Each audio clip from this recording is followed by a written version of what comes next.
Hi guys, and welcome to my review of the CCA Pianist. CCA, as some of you might know, is a sister brand or a brand which is under the umbrella of KZ, and it is a brand that often kind of brings us, I would say, the more polished products of KZ. At least that was the case in the past. As of late, they've had not as many releases as KZ. KZ is the one that is basically pumping out all of the IEMs, and CCA occasionally releases some items. The CCA Duo, which was released recently, a dual dynamic driver, 7mm, is one of the more recent releases.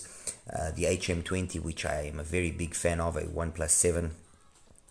And now, more recently, they released the Pianist, which is a 1+2 hybrid, using a 10mm driver, a 29689, and I believe a 30095 for the BAs. The 10mm driver is there's basically three series of 10mm drivers from KZ CCA. There's the XUN drivers, there's the legendary driver, and there's the more common 10mm driver. I'm not sure if this is the legendary driver. It's definitely not an XUN. I'm not sure if it's a legendary driver or the more common driver. I wasn't able to find any information with regards to that, but anyway, the parts selected are decent enough, let's put it that way. It's all housed in this kind of plastic resin shell with a metal faceplate. Nice enough. I mean, it looks decent enough. The very common and standard shape of the IM itself, which fits nicely. It has you can if you look at it, but I won't be able to really show it here. The two BAs are grouped into a single output, into a single nozzle tube, and then the DD is connected to a single to a second nozzle tube. On the actual output here of the nozzle, it seems to be having as well some sort of a damper. I wasn't able to ascertain if internally the tubes, each one of them, have dampers or not, but anyway, there's no switches, there's no nothing. It's a more, let's say, conventional, more basic approach, where they've tried tuning this again, following the Harman curve, and the design or the tuning wasn't badly done, although it has got some things which need to be called to your attention. Before I carry on with the sound, just going back here quickly to the physical aspects of it, it's got a decent weight, it fits pretty decently. We already know that the accessories are always very bland, but then again, this is an IM which costs, depending on where you get it, anywhere between $30 and $35. So for a 1+2, that's pretty competitive pricing there. I mean, I've got a few other 1+2 years which are significantly more expensive, the build is solid, like I said. Fit is solid. What's now left to decide whether or not it's as equally solid is the sound. Before I get into the sound, I just want to say that I've selected here 4 IEMs, more as to position this, because they all got substantially higher prices than the Pianist, but more to establish a kind of a position of the sound, so that you guys can then kind of understand where this stands. I've got here the Joy Audio Shine, which is basically also again another company which is under the KZA umbrella. 1+2, launched earlier this year. Beautiful build, very much along the lines of the Pianist, metal shell, faceplate, with a resin shell. It's got the tuning switches. Nice, $79, so a little bit more expensive, significantly more expensive than the Pianist. But those tuning switches do allow for some versatility in terms of the tuning. It's got a 7mm driver, and also does sport the same sort of BAs as this one here. And being a 7mm driver, which actually, funny enough, it is the same 7mm driver as the HM20. you know, you would expect it not to have a lot of bass, and unfortunately for the Shine, in the way that they've tuned it here, yes, it does. It is a little bit bass shy. Let's put it that way. Next to that, I've got here the TriStar C. I mean, this has been around now for 2020, and this is one of those IEMs that is a perfect example of when something is well done.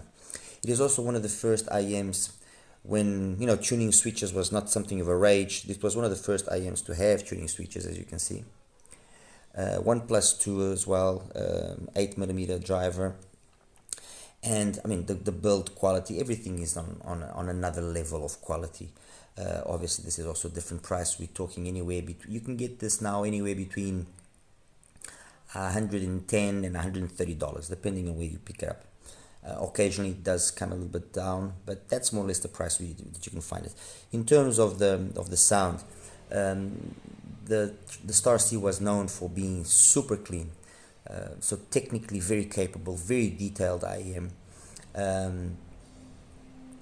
but having a bass that, although not maybe 100% the ideal for the amount of mids and upper mids and treble that it had, it was able to keep up and give a nice tonality and overall give a nice presentation to music, you know, in what is basically a very simple setup. Next to that, I've got something which is a little bit more recent. I had this MS3, again, a 1+2 with adjustable or interchangeable nozzles. I've got it with the red nozzle, which is the response that I prefer, which gives a nice smooth pinna gain, picking it close to 4K more or less. Very nice bass, very nice bass. Okay, you could argue, oh, but it bleeds a little bit into the mids and it muffles the technicalities. Yes, it does bleed a little bit. The technicalities, yes, when you compare it obviously to something like the Star C, which is being technically inclined and technically tuned, yes, it does suffer. But what this does offer is a very nice bass, a very nice and fun sound, very musical, very engaging, very satisfying in that aspect. And then finally, and this is this one, you can pick it up. I actually got this unit from HIFIGO. This goes for about $111, $115 more or less. So not a bad price, considering not only the actual quality of the IEM, the cable, the accessories that it brings, and everything. And finally, on this side, it's an IEM that didn't get much love. I've mentioned it already before, which is the BGVP HiFi face red or red face 1+2, beautifully built shell. This red motif here is debatable if you like it or not.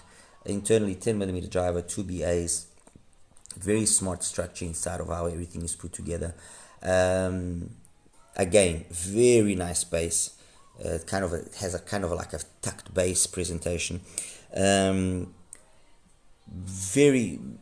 Again, the sound here is very much like on the MS3. It's fun, it's engaging, it's a thick sound, but that thickness doesn't mean that it's going to be costing it in terms of its technical capabilities or in terms of its cleanliness or anything of the sort. No, very, very nice IEM. This is about $150, although sometimes you can pick it up at some AliExpress stores for a little bit lower, about $120. So 80, 110 to 130, 110 to 115, 130 to 150, and then here the $30, $35 at max for the Pianist. Price wise, obviously there's no way I can possibly make a comparison, because if I was to guide myself by price alone, this would be the one that makes sense. Sound wise, as I said, this is a Harman tune, and when I started out comparing it with these IEMs, because they all have very different tunings, that's Harman, that's a neutralish bright. This is a warm, well, depending on the nozzle, but on the nozzle that I have currently, it gives me a kind of a warm, neutral sound. The HIFI, the same kind of thing. The problem, or well, not the problem, let me rephrase that.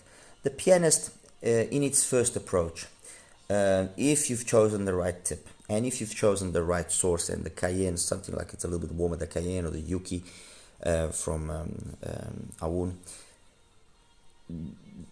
that's of the utmost importance. Let's put that out straight away out there. So if you're going to listen to this with a source which is bright, and not maybe very polished, your first impression of the Pianist is not going to be favorable, and that's exactly what happened with me when I listened to it the first time. I listened to it with I actually listened to it on the Venture Electronics, the 2RA with the Prime deck, and although that's a deck that, and a combo rather, that actually does have a nice warm organic old school kind of sound, for some reason it just didn't go here with the Pianist, which is not unusual. There's been other IMs that has happened, and you know, it's not only tips which are important, although they are probably the most important thing. After tips, I would say that you're choosing a source that matches properly with your IM is maybe even more important than what cable you're using, as long as you're using a good decent cable, okay, with a good set of parameters associated with it. You don't have to go spend $1,000 in a cable. And my first impression was that it was a little bit shouty, it was trying to kill me, and it wasn't really very nice sounding. However, when I started playing around with the tips a little bit, like I said, and I found that it matched much better straight away with warmer sources, I've changed my opinion slightly. It is an IM that has a very nice bass. It's very well executed. The mids and the highs technically are very capable, very capable. This would be an IM that, for example, for gaming, I think would do wonders. I think, you know, while some companies are focusing on making IMs which are, you know, more towards the gaming side of it, this thing is, I think, fine for that. It's got great soundstage, great imaging, two characteristics which I think will be fundamental for a serious gamer. The imaging, it's spot on. I mean, it's really, really good. So technically, it is a monster. Let's put it that way. Detailed retrieval, soundstage, and imaging, phenomenal. The problem is that comes all at a cost of the BAs having been overly pushed. So what happens is you get a very metallic, a very BA timbre rich sound, which becomes fatiguing after a while if you're not having a proper source and if you're pushing the volume especially. And a sound which ends up being a little bit colored, and can actually sometimes even get very colored. And this, again, that instead of contributing in a positive manner, it can lead to fatigue, and you know, you actually saying to yourself, no, this is not for me. Having said all of this, and I've basically already given you a good overview of the Pianist, I think that, you know, for specific applications, this will be a fantastic IM.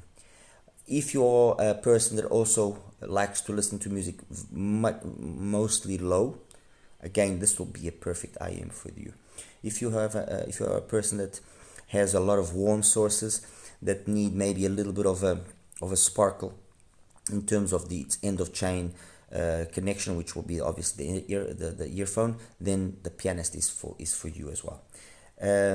As for the majority of usages or the majority of clients or customers that would maybe be interested for the Pianist, I fear that the Pianist will be just a little bit too much. It will just be overwhelming. There's just too much energy in the mids, upper mids, and treble, especially in the upper mids and treble, and this excess of energy just ends up making it sounding fatiguing. It's as simple as that. You know, the sound is colored in a manner which becomes fatiguing and very unrealistic, and that's really and truly its only fault. It's that the mids and the highs should have just been tuned just a little bit more tamer, and that balance then that would have been struck with the bass would have been very well done, and it would have made the Pianist a very nice and engaging sounding IM, very, very pleasant to listen IM. Compare them quickly here with these selections. Compared to the Joy, even though it's got the flaws that it has, I would choose the Pianist over the Joy. The Joy is just way too expensive for something which I consider to be rather underwhelming. Even though it's got the tuning switches and so on and so forth, there isn't really anything there that will captivate me towards the Shine. Compared to the Starsea, And although they both share the same philosophy, and actually when I was listening to the Pianist at lower volume, I kind of got vibes of the Star C. So where that shines, which is technically, the technicalities and so on and so forth, it ends up being a significantly more polished presentation than the Pianist. The Pianist, like I said, if it was just 3 dBs lower in that overall pinna gain and past pinna gain area, it would have been different. Then I would have said that this probably was snapping at the heels of the Star C. As it is, the Star C is a better IM. It's a more balanced out, it's a more coherent sounding IM, and that maintains all of that technicality that those of you that want. So it's as technically capable as the Pianist, but it sounds more realistic. It's more true to its tone. It's more true to its tonality. So it's an IM that definitely makes more sense than the Pianist. If what you want is, let's say, a audiophile style of musical correctness accompanied with a high technical degree, compared with the MS3 and with the Red Face, or Face Red rather, the tunings are very different. These are prominently bass heavy. The bass that's present on either is of the highest quality, but the Pianist just cannot keep up with the bass there, not so much in terms of the quality but in terms of the quantity. They both have a lot of bass, but it's a very good high quality bass, and this here, the bass is definitely more modest. For the rest of the spectrum, I mean, either one of them are not as detailed as this, that's true, but that comes at the price of being way more realistic, way more down to earth in terms of the coherence of the sound, from the bass all the way up to the highs. And although not perfect, either one of them, although maybe as well not as technically capable as the Pianist, they ultimately sound more organic, more fun, more old school, and I think either one of them as well is a better choice over the Pianist, even though they do cost significantly more money. That's 3 and a bit more times. That's easily four times as much money. And that's it, guys. I'll show you now the graphs, and that's it. I mean, like I was saying earlier, the Pianist is a nice IM. It's well built. Its only issue really for me was that it was overly tuned. It should have been tuned with just a few dBs less in the mids and upper mids and the treble, obviously. If that had been accomplished, my apologies, I think that this would have definitely rocked the 1+2 market at under $50. Without a question, it would have. All right. Anyway, guys, show you now the graphs. See you. Take care. Guys, and welcome now to the graph section for the Pianist, the CCA Pianist. Let me just remove here some of these graphs. Okay, that's the graph of the Pianist. By looking at it, what we see a band of operation which sits between 78 and 88, so 10 dBs roughly. You see that the bass and the lowest of the bass and the mids and the upper mids, the upper mids and treble really are more or less aligned. You do see that in terms of mid bass energy, it is a little bit more on the relaxed side, so it is an IM that basically is flat by 200 Hertz, although it just dips slightly here. It's basically flat by 200 Hertz, so there's no bleed into the mids, which contributes to that open sound that you hear, which is very detailed, very, very precise, very precision. It's a very clinical sound, okay?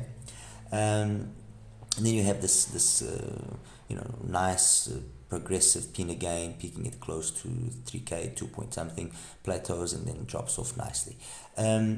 Looking at this, you would never imagine that in fact the Pianist is as bright or as energetic as it actually is. And there are certain songs like My Father's Eyes from Eric Clapton. It's one of those songs where you can see that this whole energy does come out. Up and Up from Jeff Ryan, again, another song where this whole area does come out. So if you're listening to it at lower volumes, yes, fantastic, amazing. It will be loads of detail present, but with a sound which is not in any way trying to or incur physical harm upon you. If you want to start cranking up the volume, then you got to be careful, because it's going to get to a point where it's going to start hurting you. That's the reality, and it's a pity, because it is a very nice sounding IM. Fine, true, it's colored, but it's got a nice sound. It's not like it's a bad sound or anything. It's just very overly energetic. Compare then to the IMs that I selected. The first one here is, where is the Joy Audio? My apologies. Here we go. First one is the Joy Audio, also from the same stable as the CCA Pianist. Basically, you see obviously the same sort of bass, okay, but it doesn't sound so much like this. Why? Because obviously one is a 10mm, one is a 7. However, in its favor, the fact that the upper mids and treble have been tuned in a more relaxed manner, and you have the switches, what ends up happening is the balance that is struck is a more coherent balance. It doesn't convey as much BA timbre and tonality. It just sounds more balanced. However, that comes at the cost that it can also be sometimes just bland. There's something missing there. And when you consider that it's $80, so it's almost 3 times the price of the Pianist, like I said, I would choose the Pianist. I would go to the trouble of actually basically EQing the Pianist down a little bit in the upper mids and treble, and then that's it. I would be happy with it, the Pianist. Okay, so that's Joy Audio. The next one I'm going to be showing you is, oh my god, my apologies. Where is it? Okay, the TriStar C. There we go. TriStar C. By looking at, and this is the 00 setting, which is the extremely balanced sound. I believe that's what they call it, or exquisite balanced. Sorry.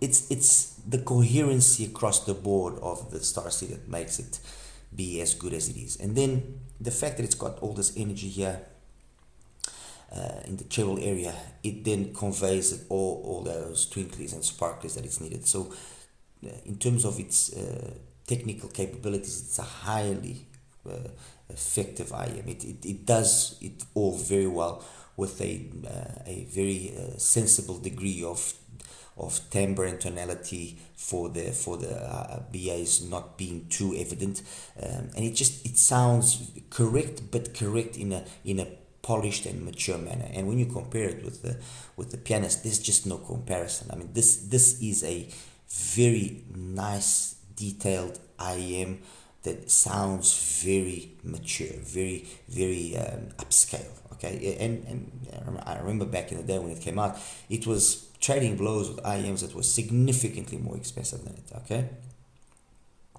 so that's that. Now the next one, the HiFi Face Red. As I mentioned, you see it's got this kind of tucked bass. You don't really notice the bleed into the mids, to be honest. A little bit, but not really much. And then the mids, upper mids and high, although a little bit more energetic there. The fact that you have this nice mid bass thump from behind, which, the Pianist could also have gone that way. They could also have maybe added a switch that could have given it that boost there and leave the rest, and maybe then things would get balanced out. The sound that you end up getting from the Face Red is, or Red Face, my apologies, is it's a warmer sound, but it's still got loads of detail. It's not like it comes all at the cost of then you losing technicalities. No, it doesn't. And it has one big advantage, which is the fact that it can scale much better. It's not going to try to murder you. It's not sibilant. Although you see this kind of area at 5K, which for me, for example, is problematic. This doesn't come out in any way, as harsh or aggressive or too intense. Never. And then finally, the MS3.